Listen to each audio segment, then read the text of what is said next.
Lagi na lang may bagyo, mainit kahit tag-ulan, may sunog sa kagubatan, may baha sa syudad.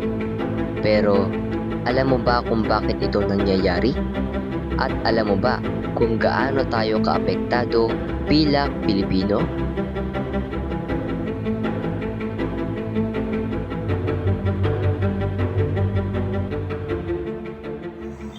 Ano nga ba ang climate change? Ang climate change ay ang matagalang pagbabago sa temperatura at klima ng mundo.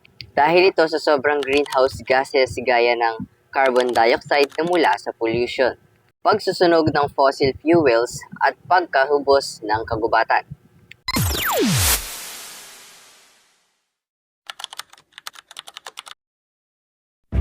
Ang Pilipinas ay isa sa mga bansa na pinakaapektado ng climate change.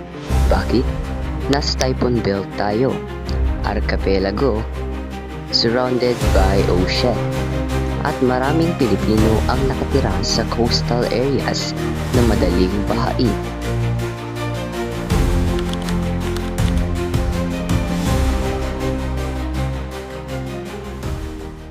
Mga epekto ng climate change. Naalala mo pa ba nung bagyong Yolanda na mahigit 6,000 ang namatay? Kapag El Nino, nawawalan tayo ng ani.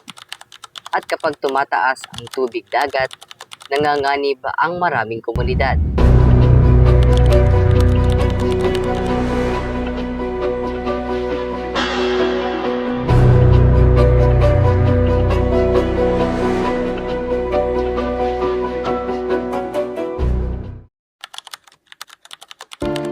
Hindi lang ito laban ng gobyerno o environmentalist.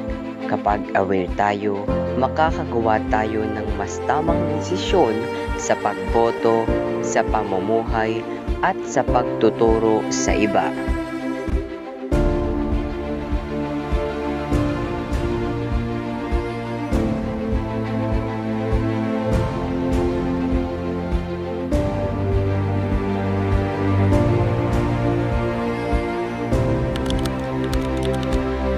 Bilang isang ordinaryong Pilipino, pwede kang magtipid ng kuryente at tubig, magtanim ng halaman, magbawas ng plastik, makiisa sa mga proyekto sa komunidad, magbahagi ng tamang impormasyon.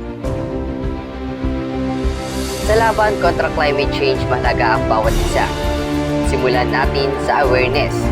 Dahil hindi mo malalabanan ang isang bagay na hindi mo naiintindihan.